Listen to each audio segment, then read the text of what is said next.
People say a dying man speaks kindly. Yet this boy with terminal brain cancer sent a mass confession to a whole group of young women in his final moments. Meanwhile, atop a towering building in the heart of a bustling city, a young girl in a school uniform stood there ready to end her life. Just as she embraced it all, longing for release, a sudden chime came from the phone behind her. She turned her head, wondering, who would reach out to me at a time like this? Then she let out a bitter laugh. Right, the school needs Lin Qingqing, the student council president. The publisher needs Lin Qingqing, the manga artist. But who needs Lin Qingqing when she's just Lin Qingqing? Standing on the brink of that final step. One move would plunge her into the abyss and free her from her life. She hesitated. Turning around, she picked up her phone, telling herself it would be the last thing she ever did. When she opened the phone and read the message, someone had confessed to her. One short line was enough to pull her back from the edge of death. She mouthed the name Su Feng and tried to piece together memories of the classmate she barely remembered. She had never been confessed to before. She didn't even have a real friend. Clutching the phone, she felt a sudden calm. A girl's guarded heart quietly began to open. She accepted Su Feng's confession. She pressed the phone to her chest and a tender first love softness spread across her face. The phone chimed again. She could hardly wait to see what came next. On the screen was Su Feng's reply. Sorry, I mass sent it. Someone already said yes. She stared at the message, then turned and climbed over the railing, leaving the rooftop with a blank expression. Once off the building, she shouted in fury, absurd, shameless. I'm going to find that scumbag, expose him and slap him. After venting, she asked Su Feng for his address. She was going to find him and make him answer for it. After Su Feng sent the address, Lin Qingqing quickly hailed a cab. The driver glanced at her and asked, Miss, are you heading to the hospital? Hospital? What hospital? She replied, confused. Seeing her clueless expression, the driver muttered, It's late at night. What are you going there for?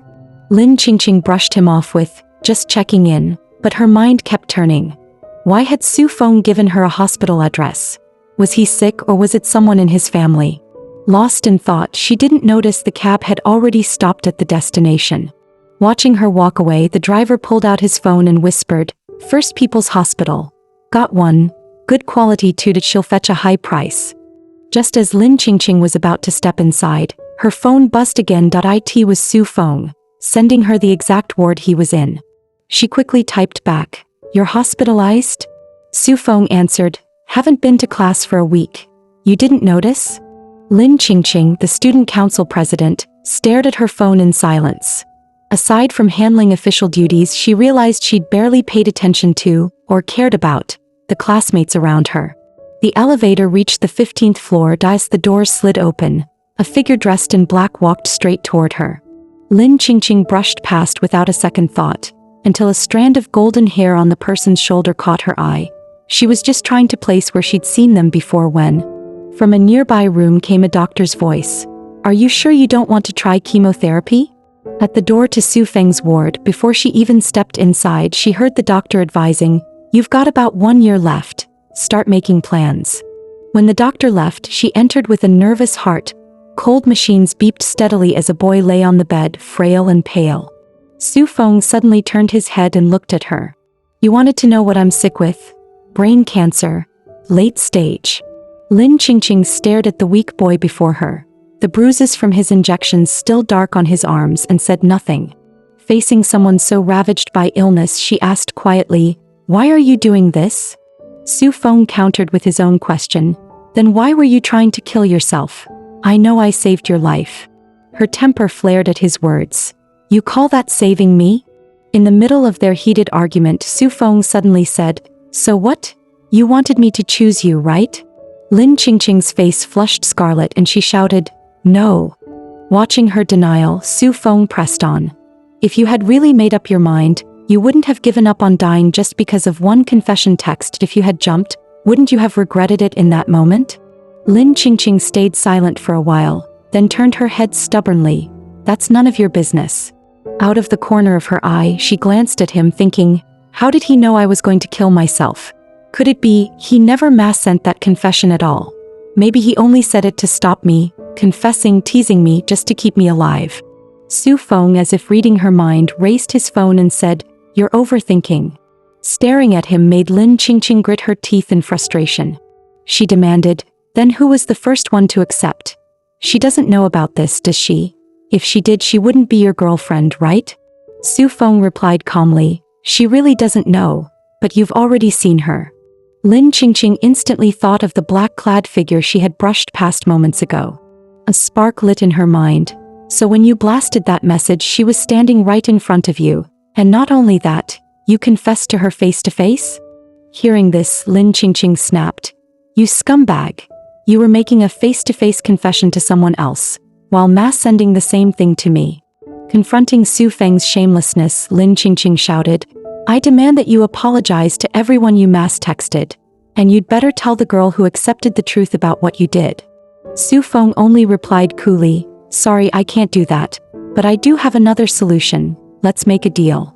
As long as you don't interfere with me, I can free you from the nightmares and hallucinations that have haunted you for 10 years, and give you real sleep again." It turned out that Lin Qingqing, this beautiful girl, hadn't truly slept since the age of 6. Whether her eyes were open or shut, she was always awake.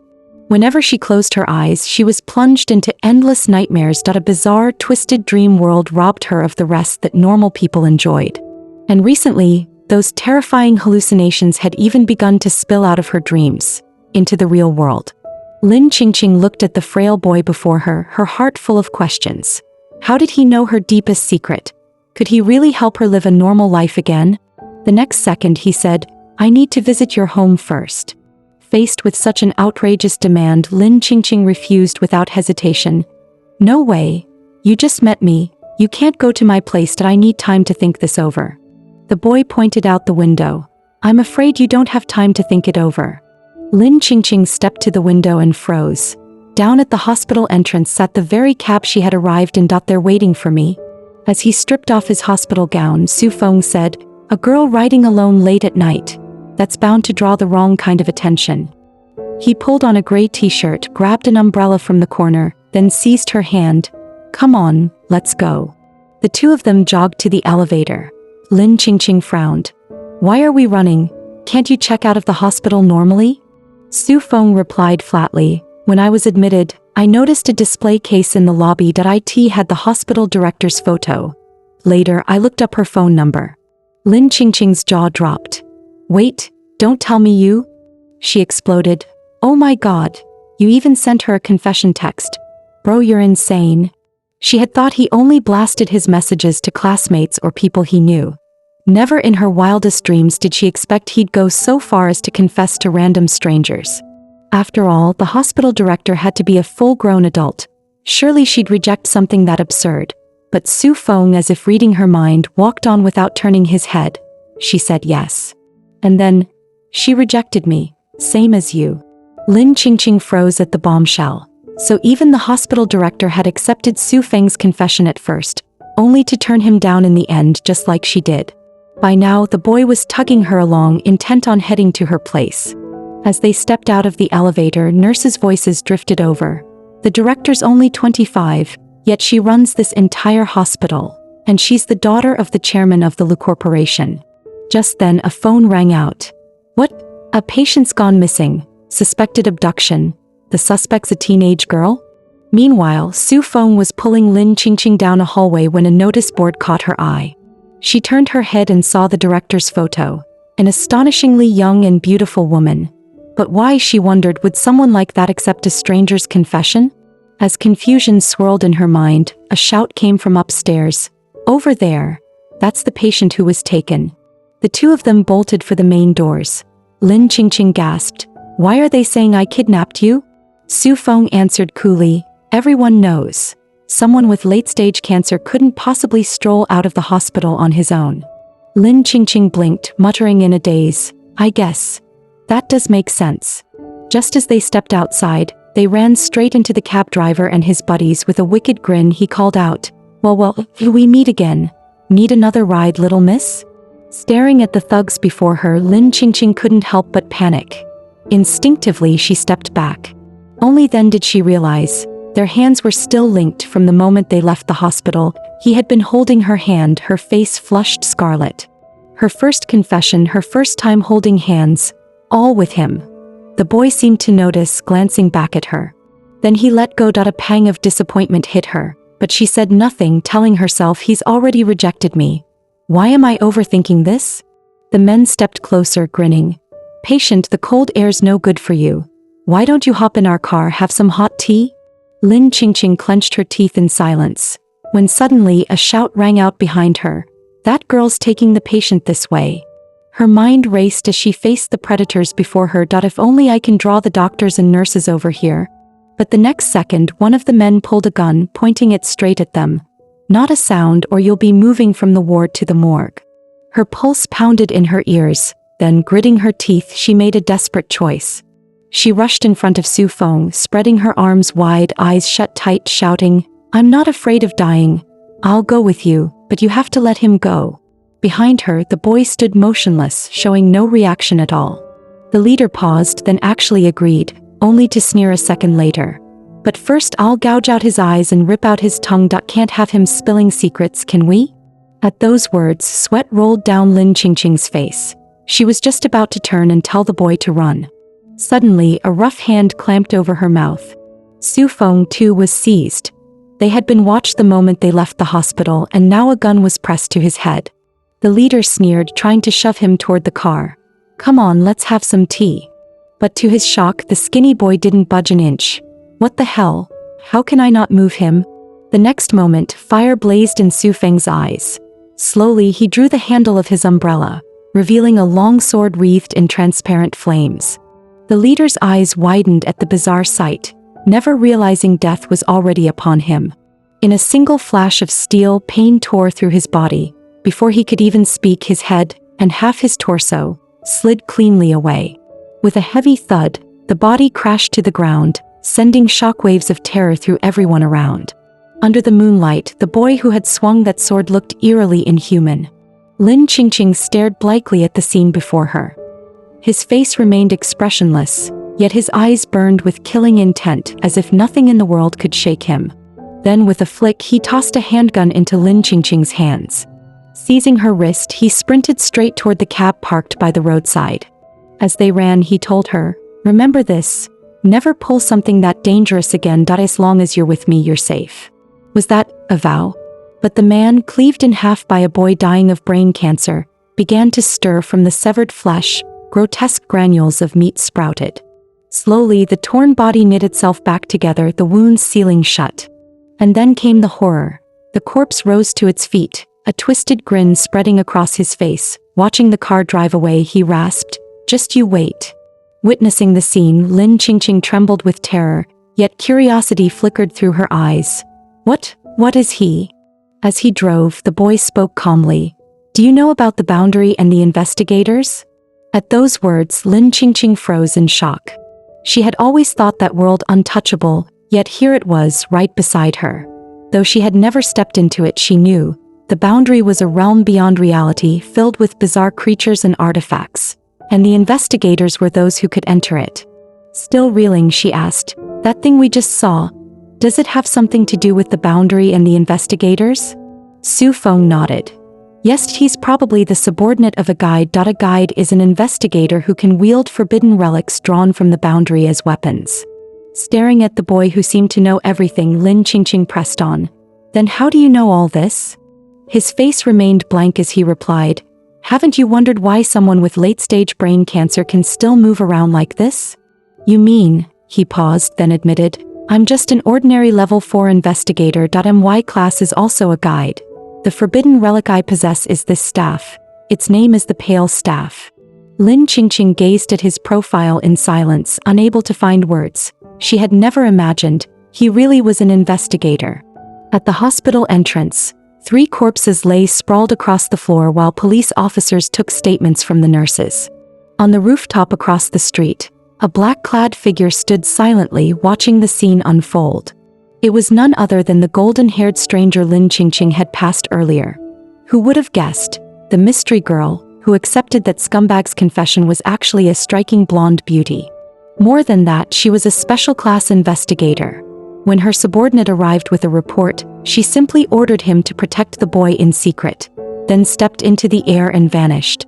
Staring after her, the subordinate couldn't help but sigh. "Oh, this is the power of a special class investigator. The blazing son of the earth, Chao Injiang." Still, doubt gnawed at him. That kid's combat ability was maybe level 4 at best. Why would Lady Chao order me to guard him? As confusion lingered, a shadow suddenly appeared behind him. Before landing, a voice shouted, "Old Wang, don't tell me that rumor's true." The man jolted in fright, swearing, "Chiu Iran, are you trying to scare me to death? What rumor?" The newcomer had a head of fiery red hair and the look of someone perpetually owed money. He smirked and spilled gossip. "That Lady Chao, don't tell me she's actually fallen in love?" Neither of them believed it. No way would Lady Chao fall for some rookie brat. More likely she just feels pity for him, since he's not long for this world. After gossiping, the two men split up to carry out their missions. Meanwhile, the boy was behind the wheel of the taxi, flooring it down the road. With a sudden burst of speed, he shot past a sports car. The driver of the sports car nearly lost it. "What the hell? I spent a fortune on this ride and it can't even outrun a taxi." He swore he'd demand a refund first thing tomorrow. Inside the cab, the boy's expression stayed calm and cold, while the girl beside him was already vomiting miserably. Looking pale and pitiful, she lifted her head and begged, "Can you slow down a little?" The boy's reply was flat, "No. If I slow down, they'll catch us."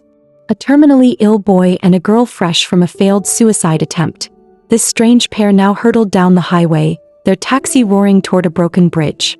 Seeing that he wasn't slowing down, the girl panicked. "Wait, aren't you going to turn?" Acting clueless, the boy glanced at her and said, "Turn where?"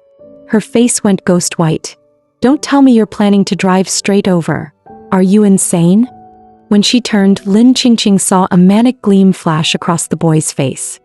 He slammed the gas pedal, shattering through the guardrail, his voice eerily calm. "Nervous? Then count down with me." On 1, the taxi launched skyward like an arrow loosed from the string. A gunshot cracked. The rear windshield exploded into shards.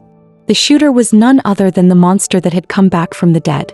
The cab cleared the broken bridge and landed smoothly, only to find the road ahead swarming with police cars. Officers shouted through loudspeakers, "Vehicle in front, stop immediately, or we will use force." Staring at the flashing lights around them, Lin Qingqing began, "What should we?" Before she could finish, the boy's arm took a bullet. He muttered calmly, "Just a scratch." Lin Qingqing panicked. "That's not a scratch. It's a gunshot wound. You need treatment." Seeing her flustered, he smirked. "Worried about me, even though I toyed with your feelings?" She turned away with a cold huff. I'm just worried you'll crash and kill us both." After a brief silence, the boy muttered, "You lead the way, your house shouldn't be far." Lin Qingqing shut her eyes, running strategies through her mind. Police cars boxed them in on 3 sides and ahead lay a residential zone. Charging in wasn't an option. Was this really a dead end? Suddenly, inspiration struck. She pointed. "This way." She knew that path was brutal.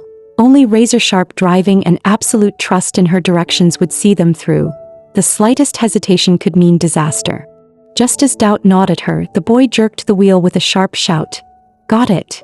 Without another word, he shot the taxi into the alley. Sparks flew as the car scraped past walls, but in moments they had cleared the narrow passage. At last they reached their destination. The boy unbuckled his seatbelt and said calmly, "Get out." Then he stepped to the side of the car. Once outside, Lin Qingqing watched as he crouched and began sketching on the car's surface. Puzzled, she asked, "What are you drawing?" The boy replied flatly, "Just a little message for our pursuers." At that moment, the man was still in pursuit. Phone pressed to his ear as furious scolding came from the other end. The voice ordered him, "Capture the girl. If he delivered her, his failure could be forgiven." After all, his resurrection just moments ago had only been possible because the caller used a puppet worm to bring him back. Hanging up, the man's lips curled into a twisted grin. "Damn brat, I'll make sure you can't live and can't die." But when he reached the taxi, he found it empty. Just as his rage boiled over, his eyes caught the message left behind. A crude smiley face scrawled on the car's surface, a blatant taunt. His fury exploded. "Bastard," he roared, smashing his fist straight through the window. An instant later, a thunderous blast erupted, flames engulfing him before he even realized what had happened. The boy hadn't simply been doodling on the car. He had laid a trap, powered by his forbidden relic. That relic, the pale staff, carried two properties: execution, which turned its shaft as sharp as a blade, and ignition, allowing anything it touched to burst into flame. The taxi driver's actions had triggered the trap left behind. Having shaken off pursuit, Lin Qingqing suddenly heard the distant blast. She turned her head. "Wait, that's where we parked, isn't it?" The boy's lips curled faintly, yet a man can't resurrect twice. Soon after, they arrived at Lin Qingqing's home as the lights flicked on. The boy looked around the spacious room and couldn't help remarking, "Your place is huge." Lin Qingqing, meanwhile, replayed the day's events in her mind. It was all so surreal. Never in her life had she imagined going through so much in just one day. Least of all did she expect to end the night by bringing a strange boy into her home. But the boy's condition was far from fine. Sweat dripped down his face from the pain of the bullet wound. Alarmed, Lin Qingqing rushed to his side. "Are you sure your arm's okay?" Exhausted, he admitted flatly, "It's not that I probably need to get back to the hospital soon." Her panic spiked. "Stop trying to act tough. Let me see."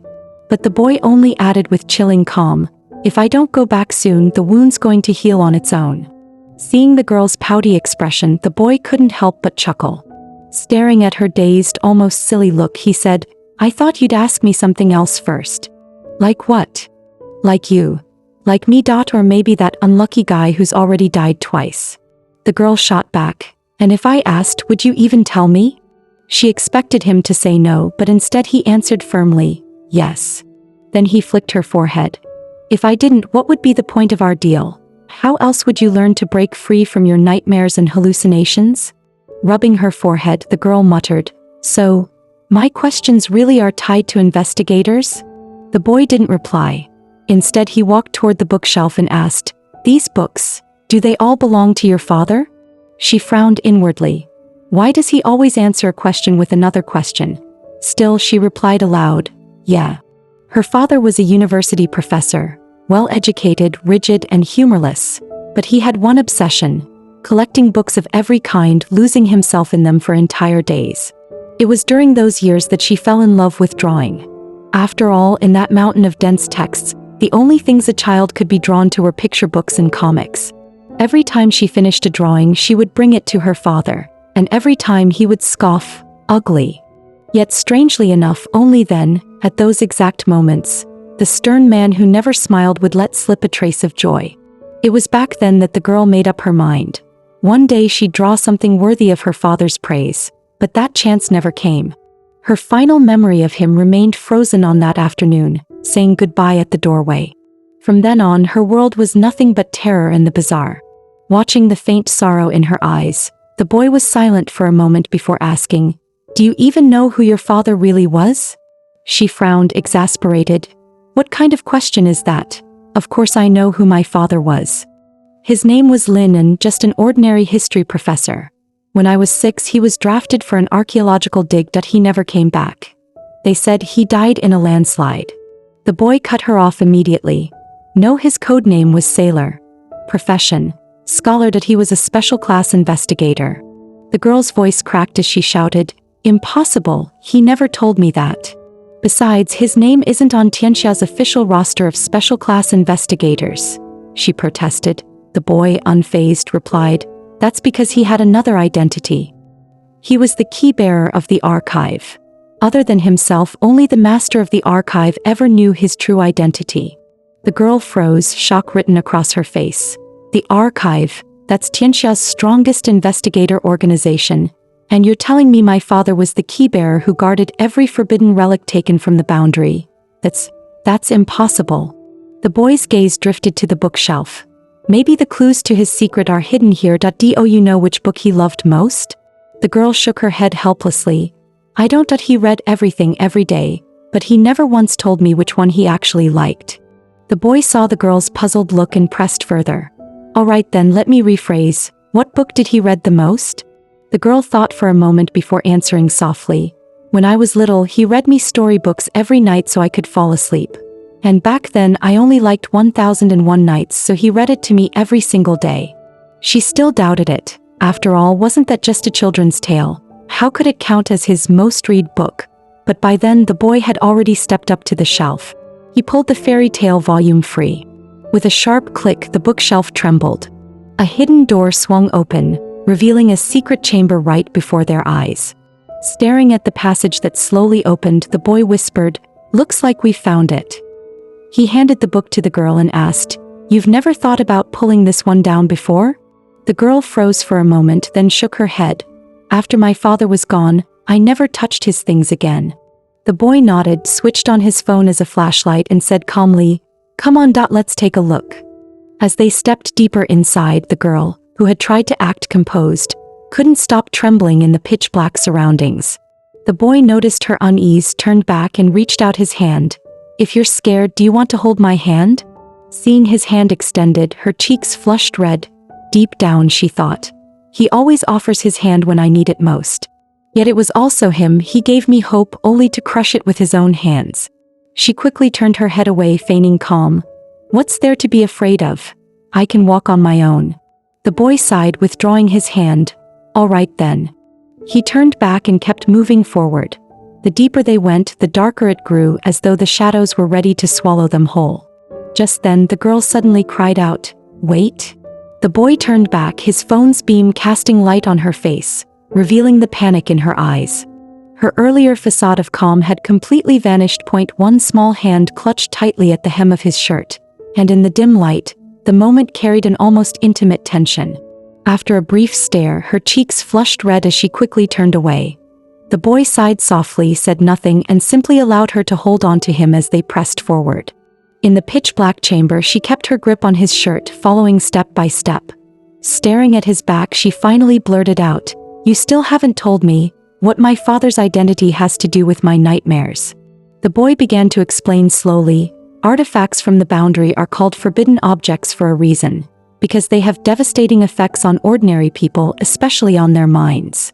Guides are the ones who can remain clear-headed despite that influence. Only they can navigate through the boundary filled with forbidden objects and monsters without losing themselves. That's why they're called guides." The boy went on, "There aren't many people who've been influenced this deeply since childhood, and with that forbidden object's high rank, the low-level agencies you turn to could never detect the anomaly. But 9 times out of 10, the source is hidden right here." Hearing this, the girl couldn't help but wonder. If they found that object, could she finally escape her nightmares and return to a normal life? Just then, the boy suddenly halted, lifting his phone's light toward the darkness. "Looks like we're here." Ahead stood a stone table, and on it rested a strange oil lamp, its glow blazing unnaturally bright in the pitch-black chamber. Staring at the lamp that shone defiantly against the dark, the girl finally believed it. Her father truly had been an investigator. And it was this very object that had chained her to years of pain and despair. Yet at the same time, it was like her own fragile flame of life flickering on in the shadows. The wavering fire mirrored the beat of her heart. But the moment she reached out to touch the lamp, a sudden burst of flame erupted from it. Startled by the explosion of fire, the girl panicked and instinctively threw herself into the boy's arms. The flames before them slowly gathered, and in the next instant a colossal figure of fire emerged, its voice booming, "Human, state your wish."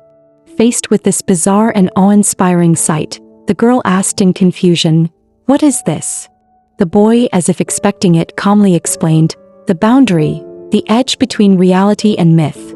Those beings inhabiting or bound to forbidden artifacts might be the very gods you've heard of. Of course, their forms may look nothing like what you imagined. This one should be the legendary lamp spirit, the keeper of wishes. If we can send it back into the boundary, you'll be free from its influence and finally return to a normal life. But without a medium-class investigator here, there's no way to open the boundary from our side. Sending it back physically isn't possible, so by tradition, granting it 3 wishes might release it." Meanwhile, the lamp spirit watched the 2 mortals discussing their plans, a sneer flickering in its fiery face. "They think I'm some blue-skinned weakling trapped in a bottle? I am a true god that I can grant wishes, but I can also strip away lives," it roared, thrusting a massive flaming hand down toward them. But in the next instant, the boy slowly turned his head. His pupils slit into vertical lines and strange scales spread from the corners of his eyes. His gaze was cold and merciless, like a primordial beast staring down its prey. The lamp spirit was instantly crushed by an indescribable pressure. The girl, sensing something was wrong, turned quickly, only to find the towering lamp spirit had vanished. In its place, a palm-sized crimson imp cowered behind the oil lamp, trembling. The once arrogant lamp spirit, now reduced to a shivering creature, felt a terror it had never known. As one of the strongest godlike beings of the boundary, it was unthinkable. Yet in front of this human, it realized it was utterly powerless, his strength seemingly without end. The girl looked at the pitiful spirit hiding behind the lamp and asked curiously, "What happened to it?" Seeing its cowardly state, the boy smirked. "Probably just wants to go home." The girl bent down, her voice soft. "You want to go home? Then how can I send you back?" Gazing at the girl like she was its savior, the lamp spirit burst into tears and whimpered, "Grant 3 wishes, and I'll be free, then I can return home." As a lamp spirit, its power came from human wishes.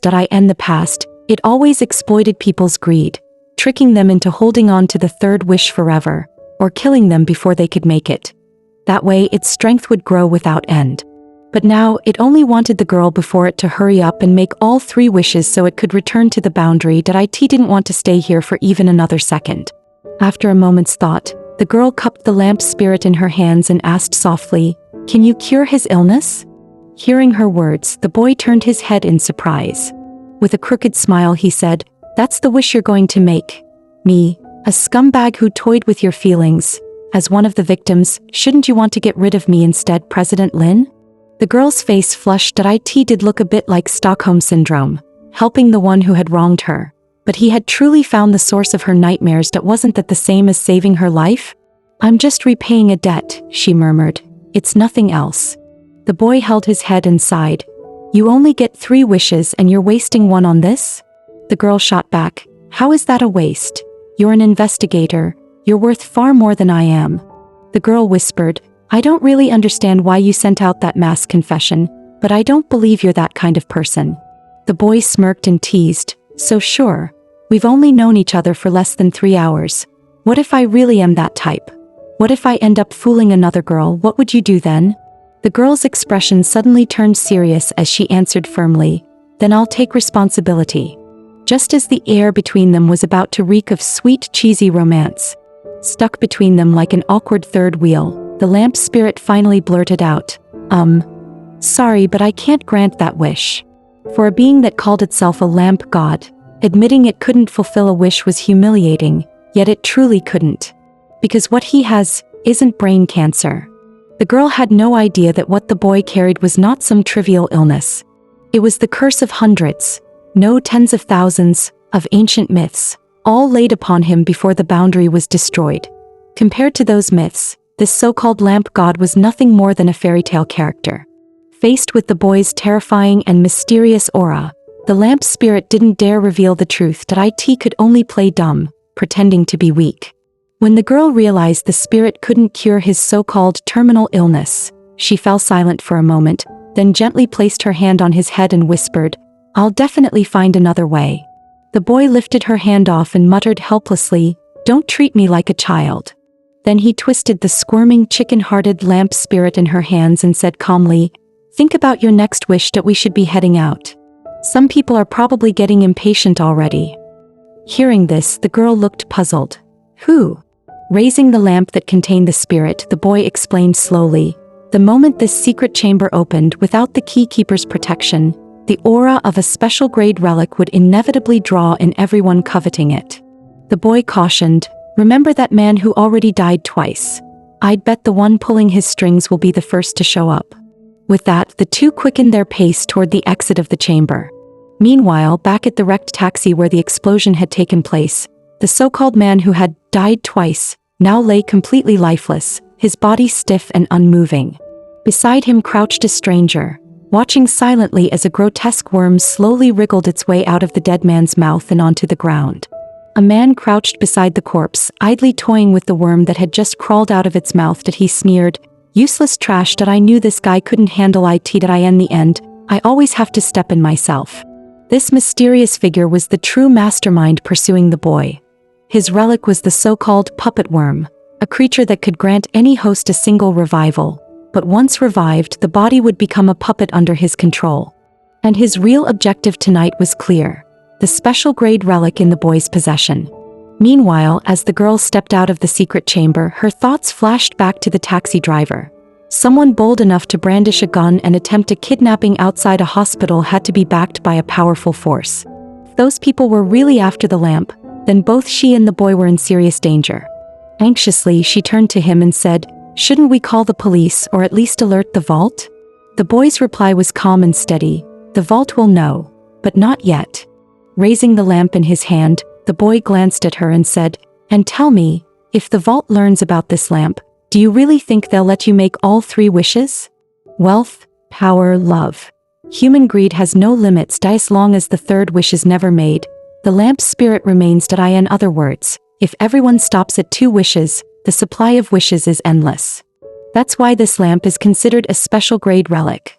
But the moment you use the 3rd wish, the lamp loses its power and the spirit is set free."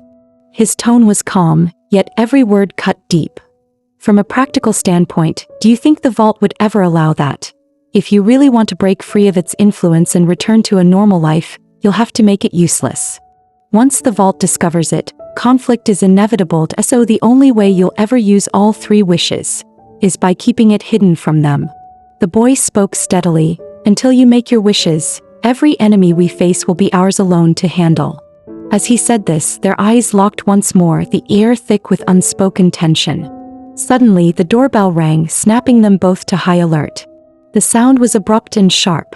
They crept toward the door cautiously, every nerve on edge. Just as they braced themselves, certain it must be the mastermind behind the taxi driver, the door swung open, and standing there was a tall, stunning woman with a dangerously perfect figure. The boy's expression twisted into a helpless smile. Of all people, he never expected her to show up first. It was none other than Liu Mingyue, the hospital director. And she had come here for one reason only: to see with her own eyes who had stolen away her boyfriend. As the saying goes, enemies meeting face to face burn with fury, but this was worse: the fury of a stolen lover.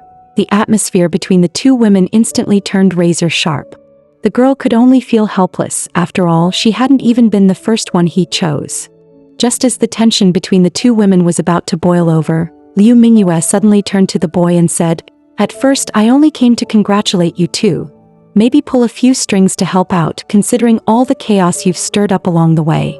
A sly smile tugged at her lips. "But now it seems I still have a chance." She cupped the boy's face in both hands and leaned closer. "Since you texted me, you must know who I am, right?" Watching her close in, the boy sighed and replied helplessly, "I know. Liu Mingyue, director of Wangting First People's Hospital, heiress of the Liu Group." And the Liu Group happened to be a close partner of the Babel Foundation, one of the 3 major powers tied to the boundary. At that moment, her eyes glowed with affection. "Change your mind, be my boyfriend. The Babel Foundation has methods to treat cancer." Her lips curved into a confident smile. "The success rate can reach up to 70%, but only insiders can buy a slot, and as it happens, I am an insider." The tension in the room thickened. Confronted with Liu Mingyue's tempting words, the girl let out a cold snort. Her voice was icy. "Some people talk big, but I doubt they can deliver." The Babel Foundation was world-renowned for biotechnology, gathering countless top scholars and professional investigators. Praised as the pinnacle of human knowledge, the so-called only path to heaven. But leaving aside whether their treatments even work, as far as I know, the Liu Group is only a partner to Babel. So where exactly do you get this insider authority? Liu Mingyue chuckled, her tone dripping with mockery. "Oh, I forgot. The outside world doesn't know yet. Just yesterday I passed Babel's screening. I'm already a probationary member." Her words carried casual arrogance. "Getting a slot is nothing more than a phone call for me. So, what do you say? Want to reconsider?" Her eyes burned with amusement before shifting to a sharper tone. "You know, this is the first time anyone's ever played me for a fool. A mass confession. Really? Who even thinks of that?" Then her smile faded, replaced by a cold, hard edge. "The mess you 2 made today, I doubt you can clean it up on your own. The Liu family can."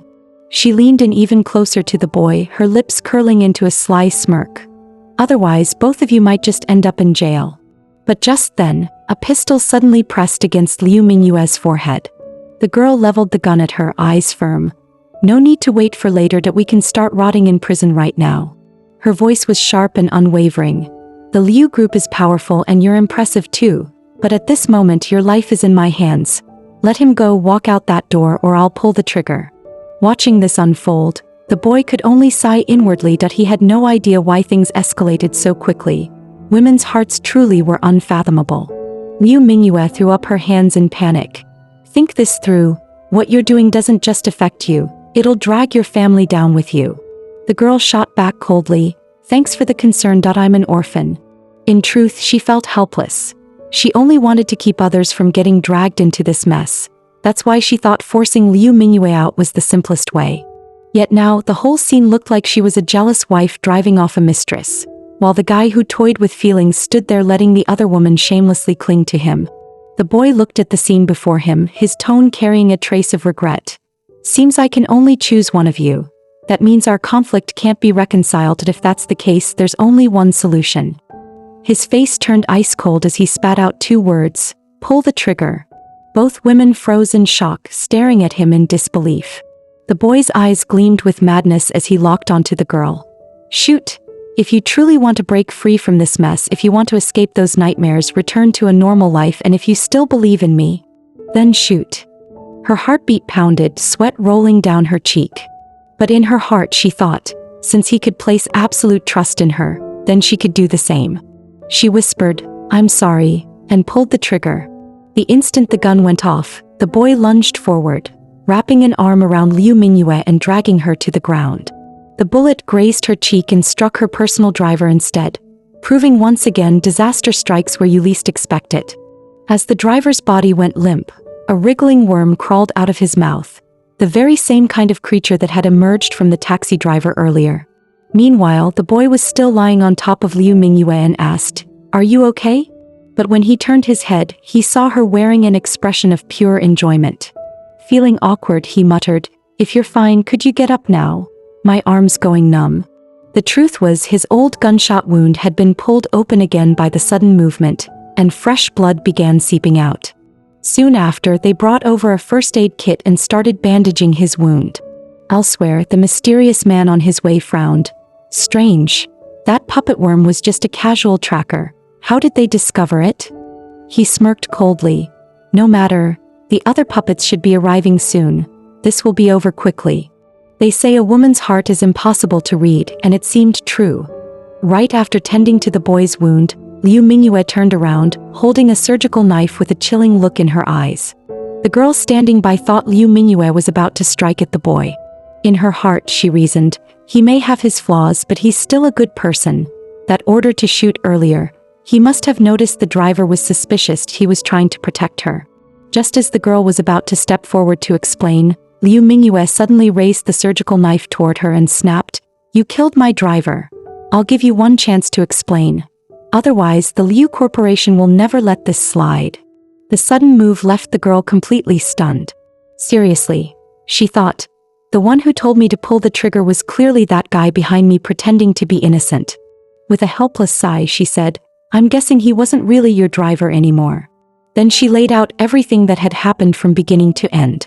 After listening, Liu Mingyue rested her chin on her hand, deep in thought before finally saying, All right.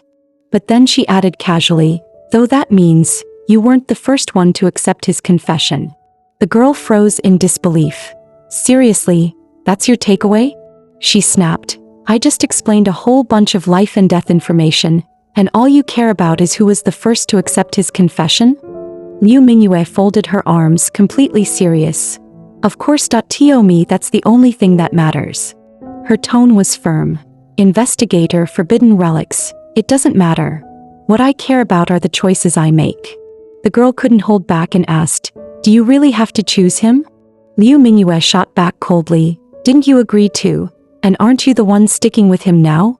Lin Qingqing turned her head away awkwardly, muttering, I only did it because I needed his protection. I came to settle accounts with him in the first place.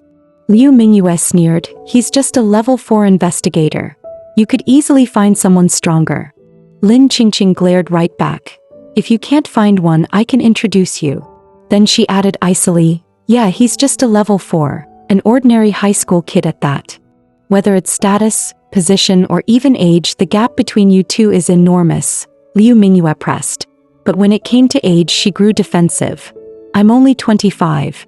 The tension between them flared up again. Lin Qingqing went straight for the kill. But Su Feng is only 17. That's an 8-year gap. Those 4 words dropped on Liu Mingyue like a heavy stone. Su Feng finally stepped between them, trying to stop the fight. All right, enough. Both of you got rejected by me anyway, so what's the point of arguing? With that, he turned and walked toward the door.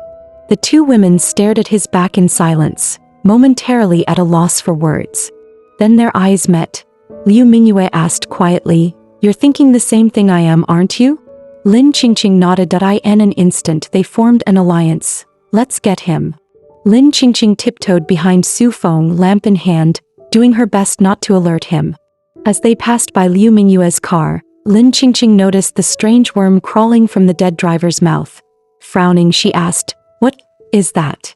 Suddenly, with a sharp whoosh, the lamp god shot out of the oil lamp and snatched up the worm from the driver's corpse.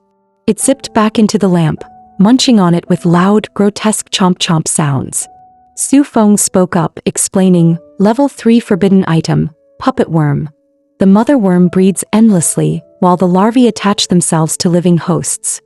Once a person is infected, it's like having a second life. Take the victim Huang, for example. He then gestured toward Liu Mingyue's driver. If a corpse gets infected, it becomes nothing more than a puppet under the wielder's control, like Dong. Liu Mingyue cut in, finishing his sentence. Su Feng continued his lecture, while Lin Qingqing broke into a cold sweat, thinking, why does this suddenly sound like some crime documentary? Su Feng went on, that man was already dead on the way here. The worm reanimated him as a puppet. The one spying on us through his eyes must have been the investigator backing Huang. Lin Qingqing's expression darkened. She asked nervously, so, the number he can control, there's no limit? Su Feng's tone grew grim. In theory, no doubt as long as the mother worm keeps breeding and there are people around, he could create an endless army of puppets. At that, all 3 fell silent, the weight of the situation pressing heavily on them. So what do we do now? Lin Qingqing tapped her chin with a finger, lost in thought. Liu Mingyue glanced at her and remembered the psychiatric meds she'd seen in the first aid kit while bandaging Su Feng. So the genius girl manga artist had secret troubles after all. She thought to herself, maybe that's exactly why Lin Qingqing agreed to Su Feng's confession. Is for me. Liu Mingyue recalled the family pressure to marry and the patient file she'd once seen. His shy face fit her taste. He'd even confessed to her, so she accepted. Of course, she would never admit such a reason out loud. But reality proved different. Official papers can be forged. She looked at Su Feng again. This kid was neither shy nor ordinary. In that moment, his thin arm had just taken a bullet for me. Liu Mingyue's cheeks warmed. She couldn't help admitting, honestly, that was the most moved I've ever been. Su Feng drew the pale staff and said calmly, leaving by car is the best option right now, but this vehicle, there's something else. Before he could finish, Liu Mingyue suddenly shouted, don't move. Don't move a muscle. Your arm was almost fractured. I only did a temporary fixation. Another jolt and it could break for real. After speaking, Liu Mingyue thought to herself, this annoying guy is probably going to brush off my concern and mock me for being sentimental again. To her surprise, Su Feng didn't mock her.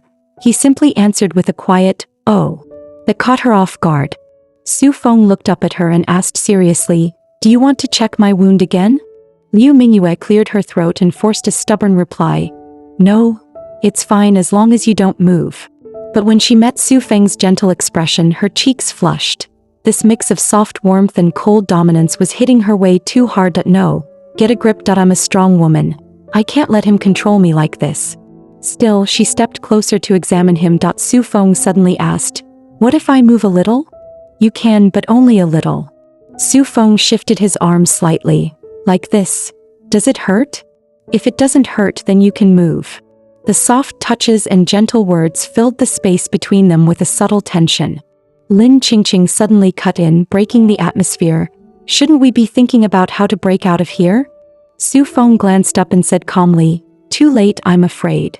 The next second, a harsh flashlight beam cut across their faces, and an angry voice barked, "Hey, what are you brats doing out here in the middle of the night disturbing the peace?"